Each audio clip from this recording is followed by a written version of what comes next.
যারা হালাল ইনকাম করে তাদের ঘরে অসুস্থতা বেশি, আর যারা হারাম ইনকাম করে কোনো কিচ্ছুই ধরে না। আছে না নাই?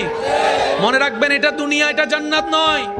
মানুষের জন্য দুনিয়া সর্বশ্রেষ্ঠ, মুসলমান ইমানদারদের জন্য আখিরাতেই হচ্ছে সবচেয়ে দামি এবং সর্বশ্রেষ্ঠ।